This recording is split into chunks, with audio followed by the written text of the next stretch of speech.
Hello दोस्तों, मैं दुलत नानोलिया स्वागत करता हूं आपका जा रहा है एजुकेशन में। सबसे पहले आपको दीपावली की हार्दिक शुभकामना और आपको धनतेरस धनतेरस है और धनतेरस की बहुत बहुत शुभकामना। और उम्मीद करता हूं कि बहुत हंसी खुशी और बहुत हर्ष और उल्लास के साथ आप ये त्यौहार मनाओ। और इसी के साथ आज हम क्लास स्टार्ट करेंगे मुगल काल। और मुगल काल में हमारा चल रहा था, हमने अकबर पढ़ लिया, जहांगीर पढ़ लिया और उसके बाद में हम आज शाहजहां की बात करेंगे। और शाहजहां के साथ साथ हम आज शाहजहां की जो टोटल क्लास है उसकी बात कर लेंगे आज। तो आज हम बात करेंगे शाहजहां की। तो शाहजहां के देखो, आज हम बात करेंगे सर शाहजहां की बात करेंगे। आज हम बात करेंगे शाहजहां की। पहले यार एक बात बताओ,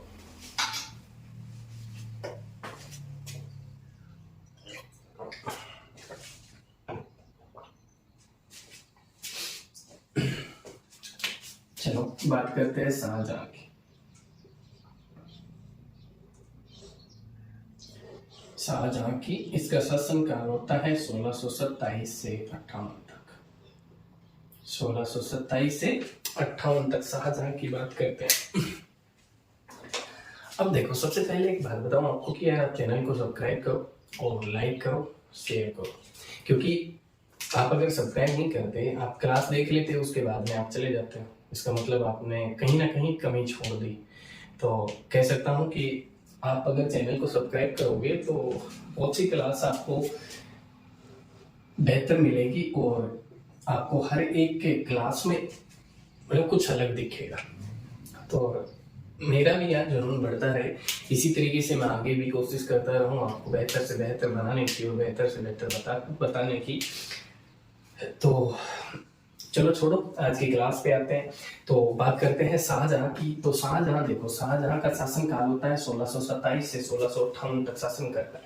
उससे पहले हमने जहांगीर पढ़ा था और जहांगीर के शासन काल में हमने बात की थी कि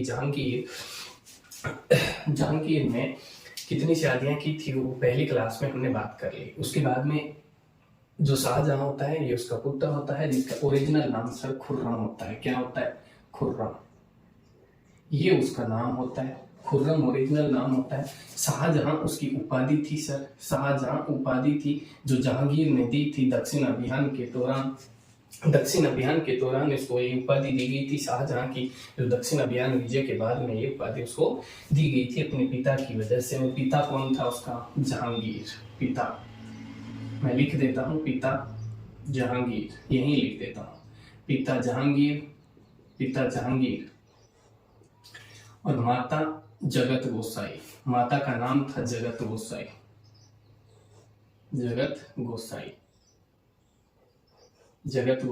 या जोधाबाई, जो कहाँ की थी? मारवाड़ के मोटा राजा उदय सिंह की पुत्री थी। इसके बारे में हमने पहली क्लास में बात की। अब देखो, इसके जन्म की बात करते हैं तो जन्म इसका होता है 5 नवंबर 1592 को होता है। 1592 को होता है। 5 नवंबर 1592 को इसका जन्म होता है। 5 नवंबर 1592 को इसका जन्म होता है। ये हमने बात कर ली। इसका जैसे मैं कह सकता हूं कि इसके सामान्य परिचय की बात करते हैं तो सामान्य परिचय के अंदर हमारे पास इसका ओरिजिनल नाम आता है, या कह सकते हैं इसका जो बचपन का नाम होता है वो वास्तविक नाम होता है। उसके बाद में शाहजहां की उपाधि उसको दक्षिण अभियान के दौरान जहांगीर द्वारा दी गई थी और इसके पिता का नाम जहांगीर था। और माता कौन थी? माता जगत गोसाई थी। 5 नवंबर 1592 को इसका जन्म हुआ था। 5 नवंबर 1592 को इसका जन्म होता है। अब देखो, यहां से हम बात करते हैं कि इससे पहले हमने जब जस्ट पिछली क्लास में बात की थी जहांगीर की। तो जहांगीर देखो, जहांगीर ने शादियां की थी, उसमें 5 शादियां मुख्य थी। उन्होंने एक दासी के साथ विवाह किया था जिसके पुत्र का नाम था शहरयार। और उसकी एक नूरजहां से शादी करता है, कि विधवा के साथ नूरजहां से शादी करता है। अब देखो, नूरजहां की जो पुत्री थी लाडबाई, उस लाडबाई का विवाह किससे होता है? शहरयार से होता है। ये हमने पहले बात कर ली। अब देखो, कहीं ना कहीं मतलब नूरजहां मतलब पूरा शासन उसके अधिकार में था, उसके अधीन था, मतलब वो चाहती वैसा होता था। तो यहाँ से देखो, जो नूरजहां होती है वो किसको उत्तराधिकारी मानती है? शहरयार को मानती है। शहरयार को मानती है। जब ये शहरयार को गद्दी पर बैठाने की कोशिश करती है 1628 में, जब देखो यहाँ इसके प्रारंभ की बात करते हैं तो शाहजहां सबसे पहले मतलब कहाँ था? दक्षिण में था, क्योंकि इससे पहले हमने बात कर ली थी खुर्रम के द्वारा। अब देखो यहाँ से अगर हम बात करते हैं 1627 में शाहजहां कहाँ था? शाहजहां था दक्षिण अभियान के दौरान, मतलब दक्षिण में था। तो 1627 में क्या होता है? इसका राज्याभिषेक होता है। 1627 में राज्याभिषेक होता है। राज्याभिषेक होता है। राज्याभिषेक होता है। राज्याभिषेक होता है। और देखो जब राज्याभिषेक होता है, जब राज्याभिषेक होता है उन्होंने एक उपाधि धारण करती है। राज्याभिषेक होता है तो इसमें इन्होंने एक उपाधि धारण की। इन्होंने एक उपाधि धारण की जिसका नाम था अब्दुल कीरन सानी। आप ये लास्ट नाम याद रखना, कीरन ए सानी, बस जो बीच में है उसको छोड़ दो। कीरन ए सानी एक उपाधि धारण करता है, लास्ट का वर्ड याद रखना। कीरन ए सानी की उपाधि धारण करता है 1627 के अंदर। और 1627 के अंदर ये क्या करता है सर? क्या करता है?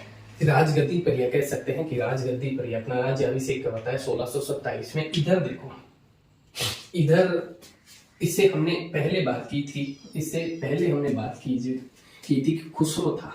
कौन था? खुसरो। और खुसरो कौन था? खुसरो कौन था? जोधाबाई हरकाबाई का पुत्र था। जोधाबाई हरकाबाई का पुत्र था।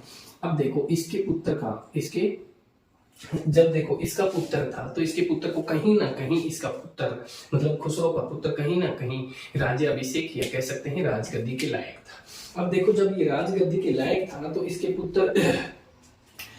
पुत्र था, और इसका पुत्र को कहीं ना कहीं इसके गद्दी पे, राजगद्दी पे बैठा दिया जाता है। मतलब कह सकते हैं जो शासन चलाते थे, मतलब शासन में जो मंत्री थे या मंत्री, बहुत से मंत्री थे, कुछ और भी थे वहां, उनके द्वारा इसके पुत्र था, और पुत्र का नाम था सर दावर बख्श, और पुत्र का नाम था दावर बख्श। इस दावर बख्श को क्या कर दिया सर? राजगद्दी पर बैठा दिया 1627 में। 1627 में इसको राजगद्दी पर बैठा। और देखो यहां से एक बात आती है कि शाहजहां और औरंगजेब, शाहजहां और जहांगीर के मध्य कुछ अल्पकालीन एक शासक बना, उसका क्या नाम था? दावर बख्श। और इस दावर बख्श को क्या कहा गया है? क्या कहा गया है? बली का बकरा कहा गया है। बली का बकरा कहा गया। बली का बकरा कहा गया। बली का बकरा कहा गया इस दावर बख्श को। और इसी के साथ इस दावर बख्श को ये मतलब समाप्त करके खुद क्या करता है? खुद शाहजहां क्या करता है? 1627 में राजगद्दी पर बैठता है। अब देखो ये राजगद्दी पर बैठता है। राजगद्दी पर बैठने के बाद में इसके प्रारंभिक जो जीवन होता है, प्रारंभिक जीवन मतलब राज्याभिषेक कराने के बाद में इसके प्रारंभिक जीवन के बारे में हम बात करेंगे। तो एक बार आप इसको रिपीट करेंगे, और रिपीट करने से पहले आप इसको एक बार देख सकते हो या स्क्रीनशॉट ले सकते हो।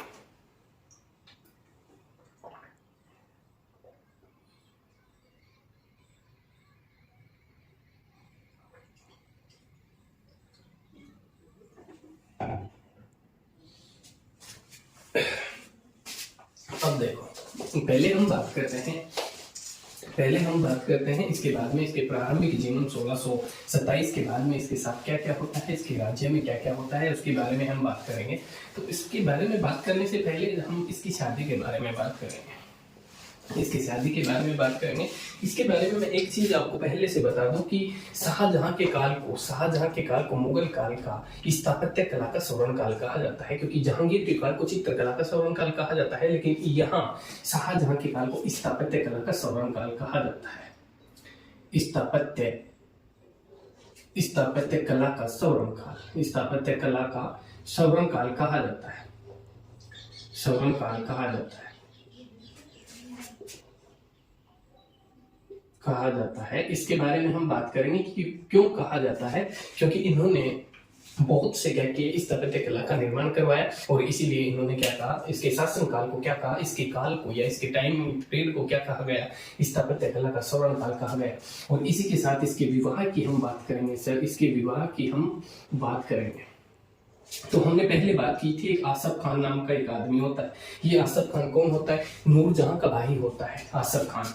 आसफ खान कौन होता है? नूरजहां का, आसफ खान नूरजहां का भाई होता है। इसकी एक पुत्री होती है जिसका नाम होता है अर्जुमंद बानो, अर्जुमंद बानो, अर्जुमंद बानो बेगम या बानो, अर्जुमंद बानो होता है, जिसका उपनाम, जिसको उपाधि दी गई थी मुमताज महल की, मुमताज महल की, मुमताज महल की। और इसके साथ शाहजहां के साथ 1612 ईस्वी में इसका क्या होता है? सब विवाह होता है। 1612 में इसका विवाह होता है। अब इसी के साथ हम इसके साथ बात करेंगे। और यही कौन होती है? और इसी के कब्र का नाम, मतलब इसके कब्र पे इसी की याद में ताजमहल बनाया गया था। इसी के ताजमहल, इसी की कब्र के ऊपर, या कह सकते हैं इसी की याद में शाहजहां ने क्या करवाया था? ताजमहल बनवाया था। अब बात करते हैं कि अर्जुमंद बानो होती है, जो यह मुमताज महल होती है, ये अपने जीवन काल में 14 बच्चों को जन्म देती है। कितने बच्चों को? 14 बच्चों को जन्म देती है, जिसमें से 7 बच्चे जीवित रहते हैं और 7 क्या हो जाते हैं? मर जाते हैं। यहाँ उस 7 बच्चों में से इस 7 जो बच्चे बच गए थे, उसमें से हम 4 पुत्र थे, 4 तो पुत्र थे और 3 पुत्रियां थी, 3 पुत्रियां थी। उसके बारे में हम बात करेंगे, उसके बारे में हम बात करेंगे, क्योंकि आगे चल के इनके मध्य विरोध होता है। और इसी के साथ साथ उसकी पुत्रियों के बारे में या उसके नाम के बारे में बात करेंगे हम। तो यहाँ से देखो, हम कहीं ना कहीं मैं कह सकता हूँ कि इनके पुत्र थे, उनका यहाँ से नाम लिख देता हूँ, मैं यही लिख देता हूँ कि उनका पुत्र था और सबसे बड़ा पुत्र था, 1 नंबर पुत्र था। और पुत्र का 1 नंबर का नाम था, सबसे बड़ा पुत्र था सर दारा सिको। कौन था? दारा सिको, दारा सिको, दारा सिको। 2 नंबर पर शाह सूजा, शाह सूजा। 3 नंबर पर औरंगजेब, औरंगजेब। और 4 नंबर पर लाख बख्श, और 4 नंबर पर दावर बख्श नहीं, दारा सिको, शाह सुजा, औरंगजेब। और एक नाम और है, एक नाम और है जिसका नाम मैं दिमाग में आते लिख दूंगा। यहाँ से अगर हम पुत्रियों की बात करते हैं, यहाँ से हम पुत्रियों की बात करते हैं, पुत्रियों की बात करते हैं, तो सबसे बड़ी जो पुत्रों में भी बड़ी थी, जिसका नाम था जहां आरा, जहां आरा। दूसरा का नाम था रोशन आरा,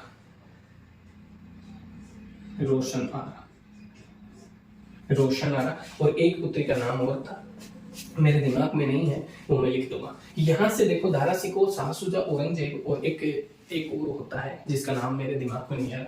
मतलब ये 4 बच्चे बच गए। और कहा जाता है इसके बारे में, मतलब जो 7वें मतलब 14वें बच्चे को, जो अर्जुमंद बानो थी या मुमताज महल थी, वो 14वें बच्चे को जन्म देते वक्त, 14वें बच्चे को जन्म देते वक्त क्या हो गई? उसकी प्रसव पीड़ा के दौरान, प्रसव पीड़ा के दौरान क्या हो गई?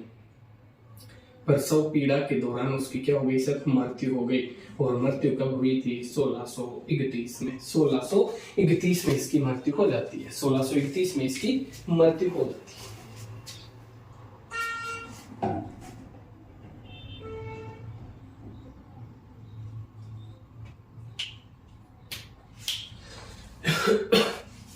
सोलह सौ इकतीस में किसकी मृत्यु हो जाती है? मुमताज महल या अर्जुमंद बानो की हो जाती है। 1631 में जब इसकी मृत्यु होती है, यहाँ से देखो, यहाँ से इसके 2 पुत्र होते हैं। एक बार हम फिर से रिपीट करते हैं। आसफ खान होता है, आसफ खान की पुत्री होती है जिसका नाम था अर्जुमंद बानो। और अर्जुमंद बानो को मुमताज महल की क्या दी गई? उपाधि दी गई। और इस उपाधि के साथ साथ 1632 ईस्वी में क्या किया गया? 1612 ईस्वी में इन्होंने क्या किया? विवाह कर दिया। और इसी की याद में क्या बनाया गया था? ताजमहल का निर्माण किया गया था, जो 12 मतलब कह सकते हैं 22 वर्षों में पूर्ण हुआ था। कितने? 22 वर्षों में पूर्ण हुआ था। यहाँ देखो, इसका सबसे बड़ा पुत्र था वो दारा सिको थी, जबकि सबसे पुत्र और पुत्रियों में सबसे बड़ी थी जहां आरा, रोशन आरा। और एक का नाम था गोहन आरा। और याद आ गया, एक का नाम था गोहन आरा, गोहन आरा, गोहन आरा। और इधर से दारा सिको बड़ा पुत्र था, पुत्रों में सबसे बड़ा पुत्र था। एक रोशन आरा था, एक शाह सुजा था, एक औरंगजेब था, चौथा का नाम था दावर बख्श। दावर बख्श नहीं, दावर बख्श तो पहले हमने बात की थी। दावर बख्श तो उसका पुत्र था, उसका खुसरो का पुत्र था दावर बख्श। तो दावर बख्श से पहले हमने इसके पुत्र का नाम था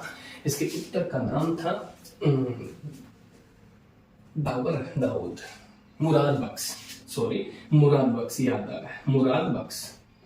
मुराद बख्श, इस मुराद बख्श। अब देखो यहाँ दारा सिकोही की बात करते हैं हम, तो दारा सिकोही जो काम का था, पंजाब का गवर्नर था या वजीर बनाया गया था। जो शाह शुजा था ये बंगाल का था, शाह शुजा बंगाल का था, औरंगजेब साउथ का था, और जो मुराद बख्श था ये गुजरात का था, गुजरात का वजीर था। मतलब इन चारों को कहीं ना कहीं, मतलब चारों को अलग अलग राज्य का वजीर बनाया गया था उस समय, कि उसका शासन एक सुव्यवस्थित तरीके से चल पाए। और इसी के चलते क्या कर दिया इन्होंने, अलग अलग क्षेत्रों में वजीर बनाया गया या सूबेदार बनाया। अब चलते हैं इसके आगे।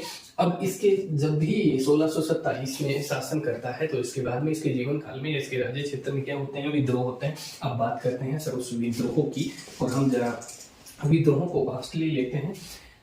ये बात याद रखना, दारा सिकोही पंजाब का सूबेदार था, जबकि शाह शुजा बंगाल का, औरंगजेब साउथ का था, मतलब अहमदनगर बोल सकते हैं साउथ में, और 4 नंबर पे मुराद बख्श जो गुजरात का था। और इधर से रोशन आरा, और दारा सिकोही एक विद्वान था, अच्छी तरीके से इन्होंने गीता सब कुछ पढ़ा था, गीता वेद सब कुछ पढ़ने के बाद में इसका जीवन कहीं ना कहीं, मतलब इसके विचार थे वो कहीं ना कहीं हिंदू धर्म की तरफ ज्यादा अपेक्षित थे। मतलब ये हिंदू धर्म की तरफ ये क्या करता था, हिंदू धर्म की तरफ क्या करता था, ज्यादा ये आकर्षित था।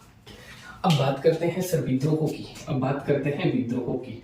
अब देखो विद्रोह की बात करते हैं तो 1631 में पहला बुंदेलों का विद्रोह, और सबसे पहले आता है सर हमारे सामने बुंदेलों का विद्रोह, हमारे सामने आता है बुंदेलों का विद्रोह। 1631 में शुरू होता है सर, कब होता है 1631 में, 35 तक या 34 तक चलता है। और विद्रोह करने वाला मुख्य कौन था, मुख्य था और जिसका नाम था जुझार बुंदेला या जुझार सिंह बुंदेला, जुझार सिंह बुंदेला, जो वीर प्रताप बुंदेला का पुत्र था। अब बात करते हैं इसके बाद में 1634 में जाके अंतिम में क्या कर दिया गया, इस विद्रोह को दबा दिया गया। दूसरा हम बात करेंगे गुजरात के विद्रोह की, और गुजरात के एक शासक था जिसका नाम था, मतलब गुजरात में जिन्होंने विद्रोह किया उसमें प्रमुख आदमी था, एक अफगानी था जिसका नाम था खाने जहां लोधी, जिसका नाम था खाने जहां लोधी।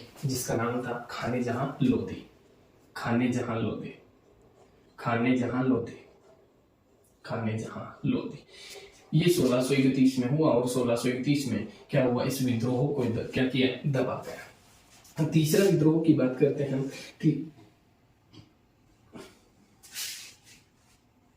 तीसरे विद्रोह की बात करते हैं तो तीसरा विद्रोह हमारी तरफ निकल के, तीसरा विद्रोह हमारी तरफ से आता है हमारी तरफ से आता है सिखों का विद्रोह। कौन सा आता है, सिखों का विद्रोह। हमने पहले से बात की थी सिखों का विद्रोह। अब देखो हमने पहली क्लास में बात की थी कि गुरु अर्जुन देव को क्या दिया गया था, गुरु अर्जुन देव को मतलब जहांगीर द्वारा एक सिख गुरु को, 5वें सिख गुरु को क्या कर दिया गया था, फांसी की सजा दे दी गई थी। और इस बार इस विद्रोह को कह सकते हैं कि इस विद्रोह को मतलब ज्यादा बड़ी तो नहीं रह पाई, लेकिन कहा जाता है कि जो शाहजहां का जो एक बाज था वो उड़ के कहाँ चला जाता है, उस सिख गुरु के पास चला जाता है। वो उसे देने के लिए क्या कर देते हैं, मना कर देता है। जब उसको मना किया जाता है कि मैं नहीं दूंगा, तो इस विद्रोह का कारण था पहला।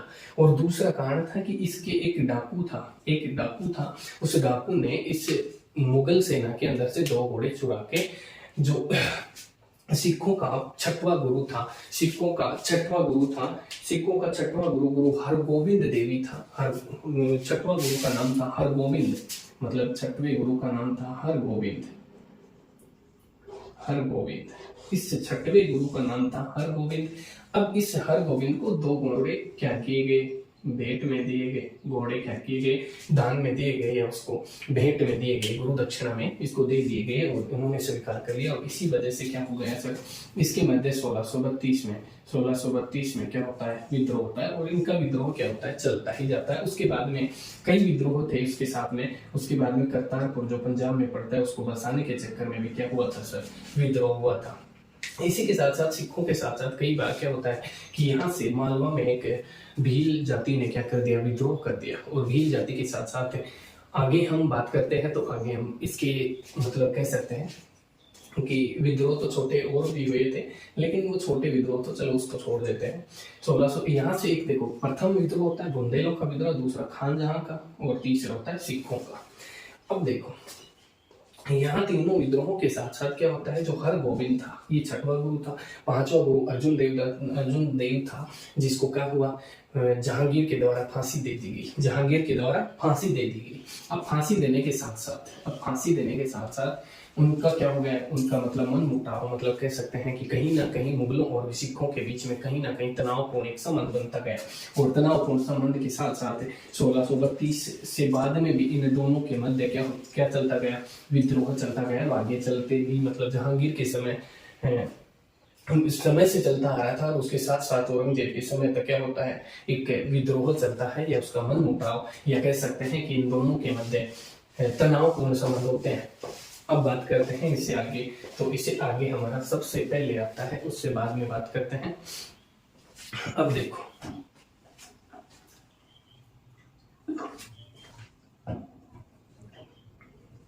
दीपावली आ रही है भैया,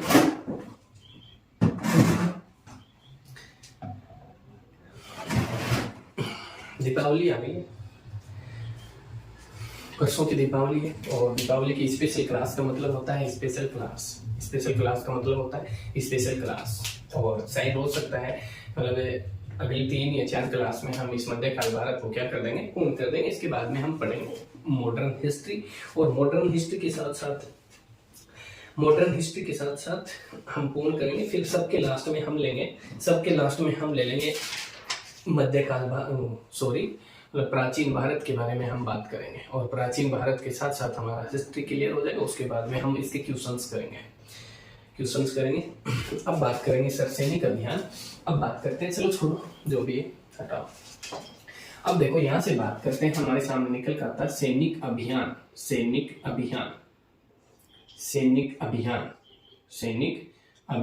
या साम्राज्य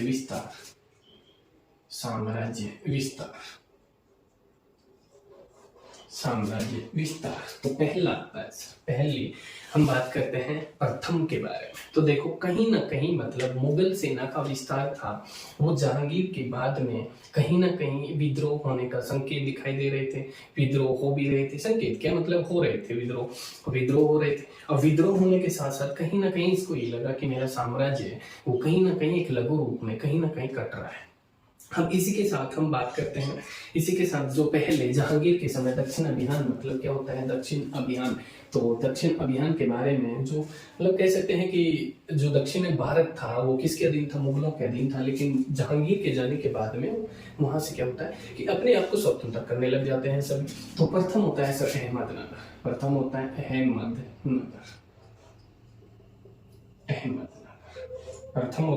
अहमदनगर।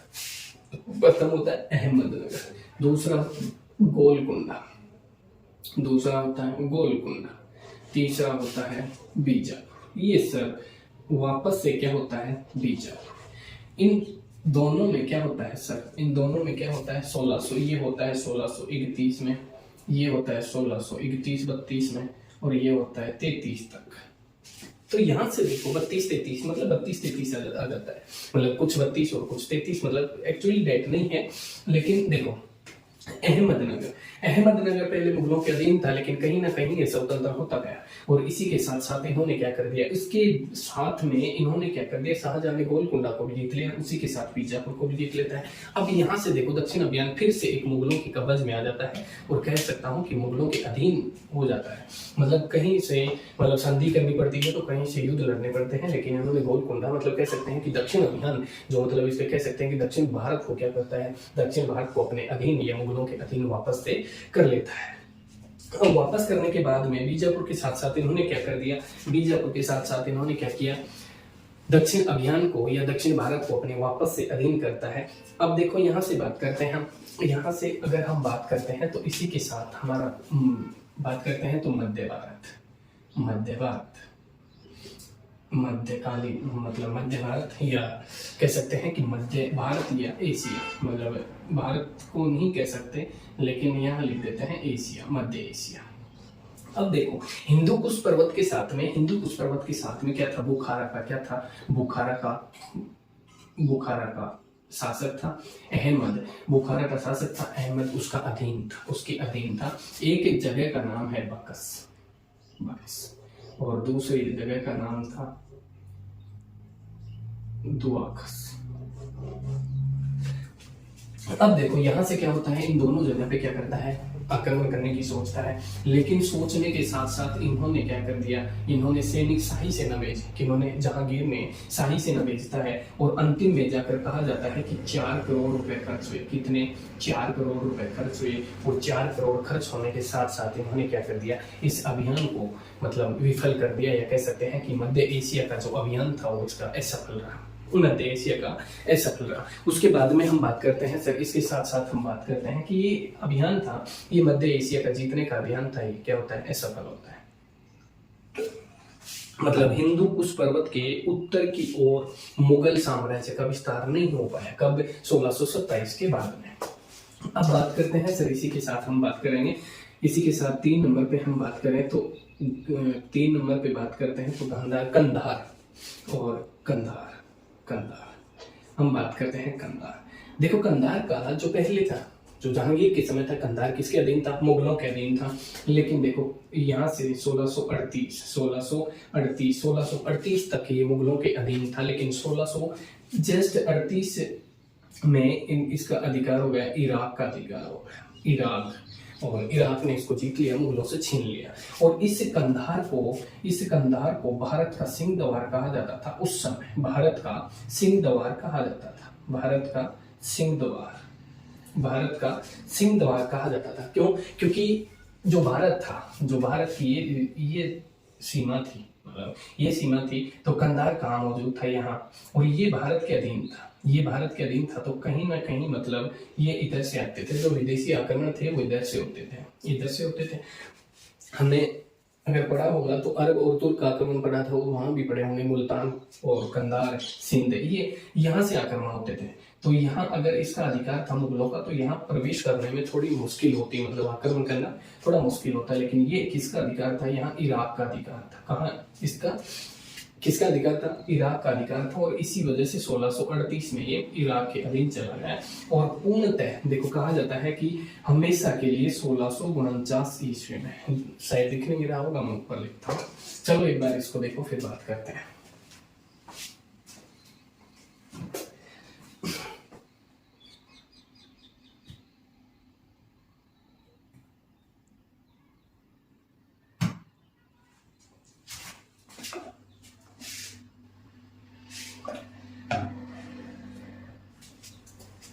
अब बात करते हैं सब किसके बारे में, कंधार के बारे में। और कुछ बात हमने कर ली कि कंधार क्या होता है। अब देखो कंधार के ऊपर 1638 तक मुगलों का अधिकार था। लेकिन लास्ट 38 मतलब कह सकते हैं 1639 में इराक का अधिकार हो जाता है, इराक का अधिकार हो जाता है। अब देखो यहाँ से क्या होता है, इसको भारत का सिंह द्वार कहा जाता था, और 1649 में ये मुगलों से पूर्णतः क्या होता है, ये छिन जाता है, मतलब पूर्णतः अधिकार समाप्त हो जाता है, पूर्णतः अधिकार समाप्त होता है। किसका? कहाँ? कंधार के ऊपर जो पूर्णतः सब क्या होता है, जो अधिकार होता है वो पूर्णतः मुगलों का क्या हो जाता है, समाप्त हो जाता है। और इसी के साथ हमारा जो सैनिक अभियान है उसके बारे में हम मुख्य जो बिंदु थे उनके बारे में हम बात कर रहे हैं। और उसी के साथ हम आगे चलते हैं कि इसकी धार्मिक नीति क्या थी, क्योंकि इसकी धार्मिक नीति के बारे में भी हमें बात करना जरूरी है। तो इसी के साथ हम इसकी धार्मिक नीति के साथ बात करेंगे। यहाँ से देखो इसका साम्राज्य विस्तार कंधार तक था, लेकिन 1649 में वो हमेशा के लिए छिन जाता है, अब देखो हम बात करते हैं इससे आगे बात करते हैं, तो इसकी धार्मिक नीति के बारे में बात करते हैं। तो इसकी धार्मिक नीति में हम 2-4 मेन बिंदु लिखेंगे, क्योंकि इन्होंने क्या कर दिया, जो शाहजहां ने क्या कर दिया, तीर्थ यात्रा कर वापस स्टार्ट कर दिया, तीर्थ यात्रा कर लागू कर दिया, जो हमने पहली क्लास में पढ़ा था पहली क्लास में, हमने इसके बारे में बात की थी कि अकबर ने तीर्थ यात्रा कर हमेशा के लिए समाप्त कर दिया था, लेकिन शाहजहां ने ये कर वापस लगा दिया। इन्होंने गौ हत्या, मतलब कह सकते हैं गो हत्या पर प्रतिबंध हटा दिया। गो हत्या पर प्रतिबंध हटा दिया। प्रतिबंध हटा दिया। गो हत्या पर भी प्रतिबंध हटा दिया। इसी के साथ साथ पाबोस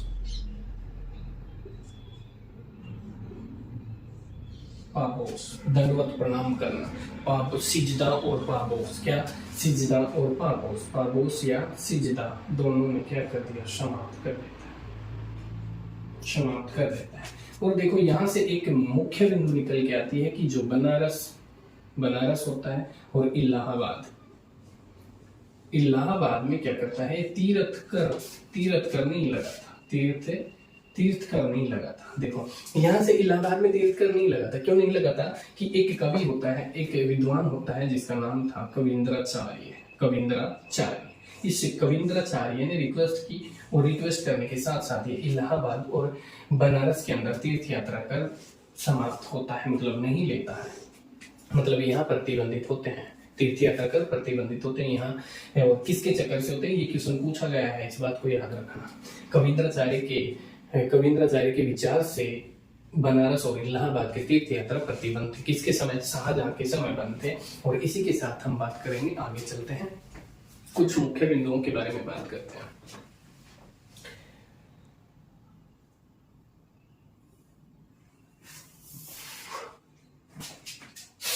और यहां से और तो बात करेंगे,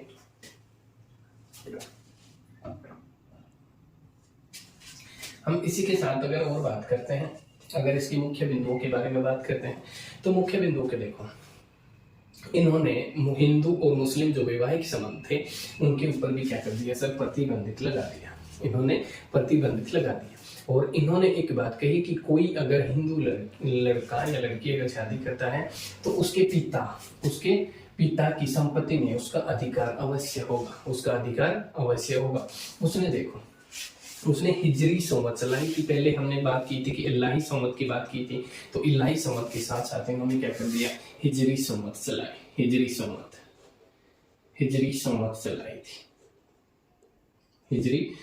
चलाई थी। और अब बात करते हैं, हम इसके आगे चलते हैं, इसके उत्तराधिकारियों के बारे में बात करते हैं। अब बात करते हैं दारा सिकोही और शाह शुजा और औरंगजेब के बारे में बात करते हैं। एक बार इसको देख लो।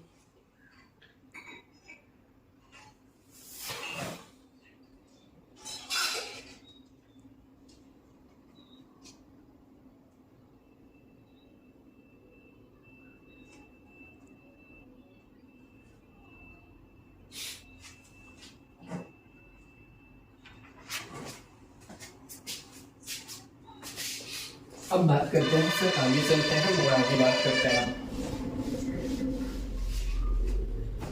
आगे बात करते हैं उत्तराधिकारियों के बारे में।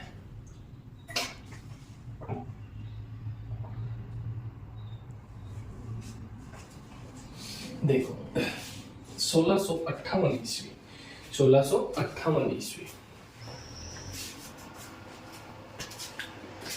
देखो 1657 के अंदर क्या होता है, एक बार सुनना। 1657 के अंदर क्या होता है कि जो शाहजहां होता है वो बीमार पड़ जाता है। 1657 में क्या होता है, बीमार पड़ जाता है।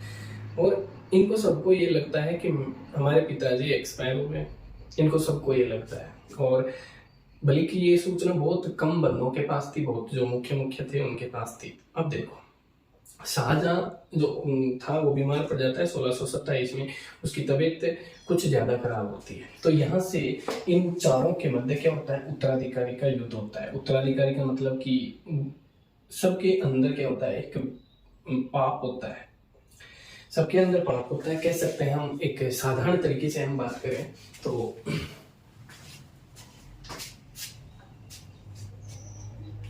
एक मिनट में स्याही डाल लेता हूँ।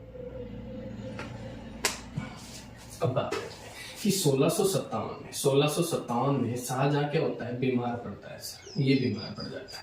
अब इधर से पंजाब से कौन था, पंजाब, और इधर पंजाब से कौन था, दारा सिको। पंजाब से कौन था, दारा सिको, और इधर पंजाब से कौन था, दारा सिको, और बंगाल से कौन था, बंगाल की बात करते हैं तो बंगाल से था शाह सुजा, और दक्षिण से कौन था, औरंगजेब, दक्षिण से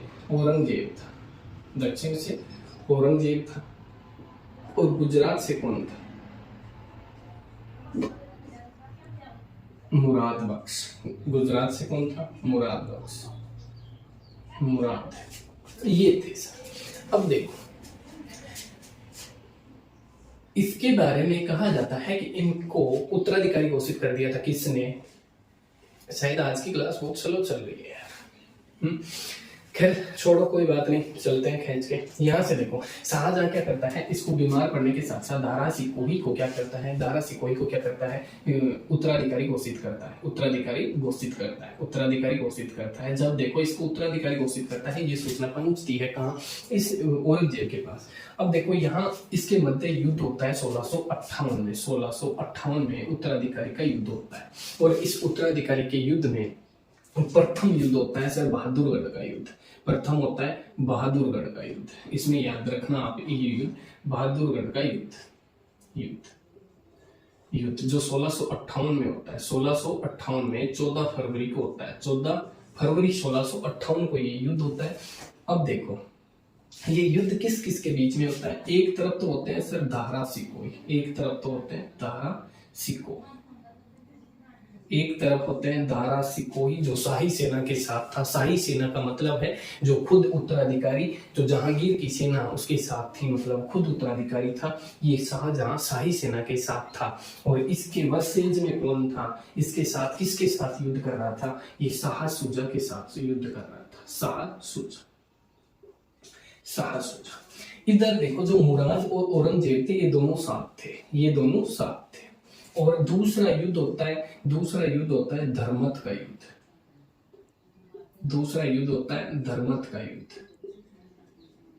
का युद्ध जो कब होता है, 1658 में होता है सर, और 15 अप्रैल को होता है। 15 अप्रैल मैं लिख दूं ऊपर, 15 अप्रैल 1658 को धर्मत का युद्ध होता है। 1658 को धर्मत का युद्ध होता है।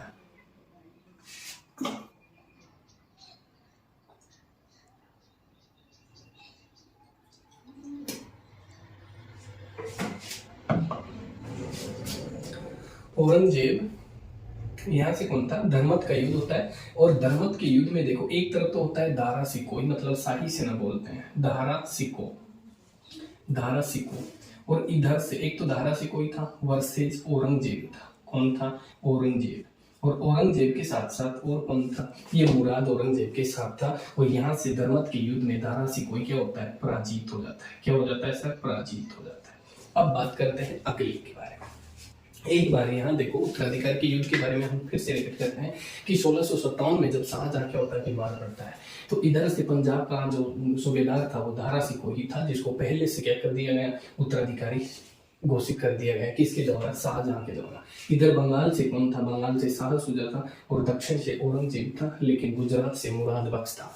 अब देखो यहाँ पहला युद्ध होता है धर्मत का युद्ध 14 फरवरी 1658 को। 14 फरवरी 1658 को बहादुरगढ़ का युद्ध होता है, जिसके अंदर एक तरफ दारा सिकोही होता है, और दूसरी तरफ शाहजहां होता है। अब देखो शाहजहां यहाँ से कौन होता है, यहाँ से शाही सेना की विजय हो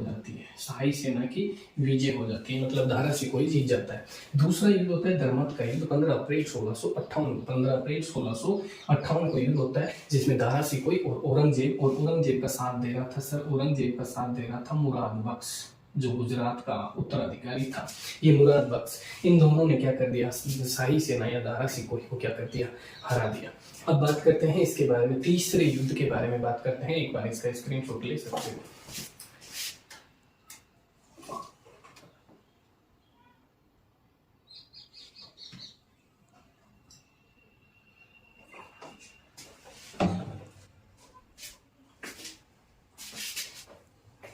अब बात करते हैं सर 1658 की। 1600 फिर से 1658 की बात करते हैं।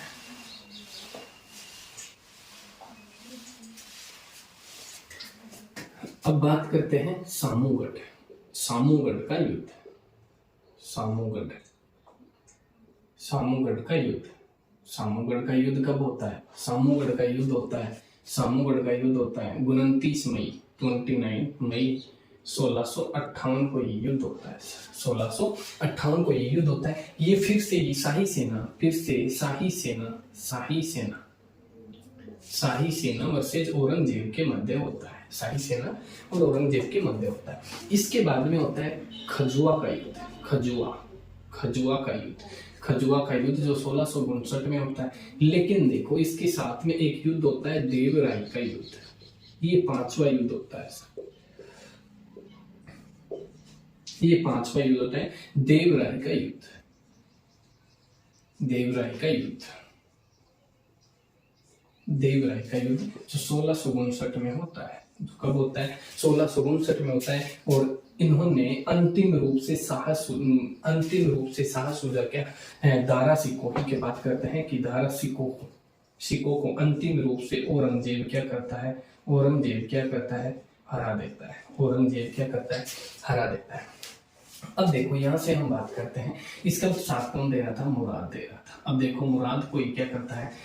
मुराद कोई क्या करता है? मार देता है, खुद मृत्युदंड दे देता है। किसको? कौन से युद्ध के बाद में? देवराय के युद्ध के बाद में 1659 के बाद में। इसके बाद में जो शाह सूजा था और शाह सूजा को क्या कर दिया? शाह सूजा को बंदी बना के क्या कर दिया गया? ग्वालियर के किले में रखा गया। और जो दारा सिकोही का एक पुत्र था और उस पुत्र को क्या कर दिया गया कि धीमा जहर देके क्या कर दिया गया? मार दिया गया। इधर से कौन था? शाहजहां था। और शाहजहां कहाँ था? शाहजहां को जेल में रखा गया 8 वर्ष मतलब 1658 से। और इनकी मृत्यु होती है सर 66 में। शाहजहां की मृत्यु होती है 1666 में। अब देखो कि ये मुगल काल का पहला शासक था। कौन? शाहजहां, जो अपने पिता को क्या करता है? जेल में रखता है। इसके साथ कौन होती है? इसके साथ में होती है जहां आरा, जो इसकी सबसे बड़ी पुत्री थी। जहां आरा। इसी के शासन काल में मैं लिख देता हूँ, एक बार इसका स्क्रीनशॉट ले लो, बाकी हम जो लास्ट बिंदु है, मुख्य बिंदु है एग्जाम की दृष्टि से, उसके बारे में हम बात करते हैं।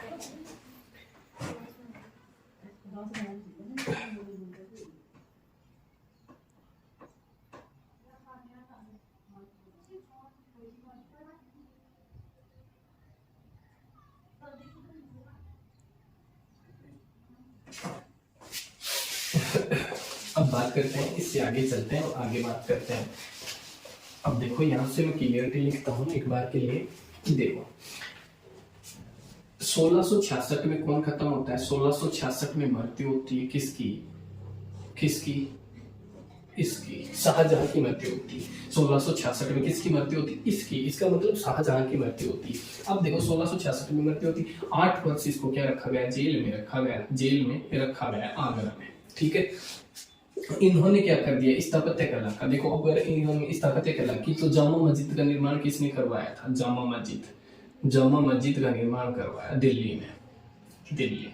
कब करवाया सर? 1638 में। इसकी मुख्य बिंदुओं के बारे में हम बात करते हैं। हमने अभी जैसे इसी क्लास में हमने बात की थी कि इसके शासनकाल को क्या कहा गया है? स्थापत्य कला का क्या कहा गया है? स्थापत्य कला का स्वर्ण काल कहा जाता है। इसके बाद में ताजमहल जो आप सब जानते हैं, कहाँ है? आगरा में। किसने बनवाया था? सब जानते हैं। दीवाने आम और दीवाने खास भी इसके बारे में क्या किया? इन्होंने निर्माण करवाया। मेन तो ये जामा मस्जिद होता है, दूसरा ताजमहल होता है, दीवाने आम और दीवाने खास भी होता है। इसी के साथ देखो जो दारा सिकोही था, कौन था? दारा सिकोही की बात करते हैं। दारा सिकोही को कहाँ दफनाया गया? और दारा सिकोही को कहाँ दफनाया गया? हुमायूं का मकबरा। और हुमायूं का मकबरा कहाँ है? हमने पहले बात कर ली, अगर नहीं पता तो पिछली क्लास देख लो आप। हुमायूं का मकबरा जो किसने बनाया था? गुलबदन बेगम, और उसकी विधवा हमीदा बानो ने बनवाया था। ठीक है। इसी के साथ देखो 1638 में 1666 में इसकी मृत्यु होती है, 1657-58 तक। ठीक है, इन्होंने शाहजहां ने 58 तक शासन किया, लेकिन शाहजहां 1666 में इसकी मृत्यु हो जाती है, जिसके साथ जेल में कौन होती है, उसकी जहां आरा होती है, जहां आरा। और इसी के साथ देखो एक डॉक्टर आता है इसी के शासनकाल में, डॉक्टर बर्नियर। डॉक्टर बर्नियर किसके शासनकाल में आता है, शाहजहां के शासनकाल में डॉक्टर बर्नियर आता है।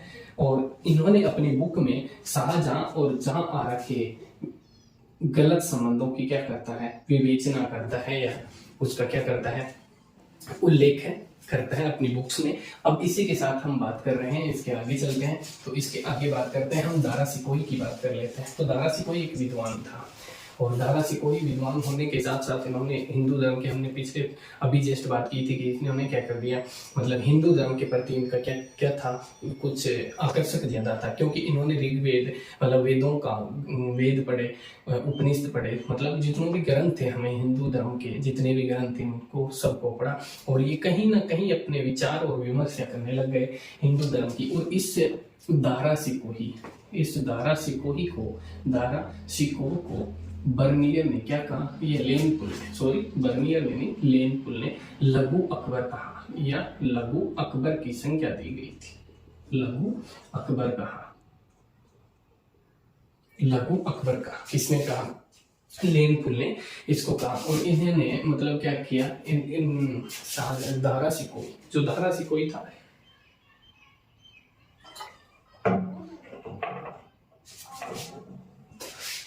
जो दारा सिकोही था, इसको इकबाल बुलंद की उपाधि दी गई थी, इकबाल बुलंद की उपाधि दी गई थी।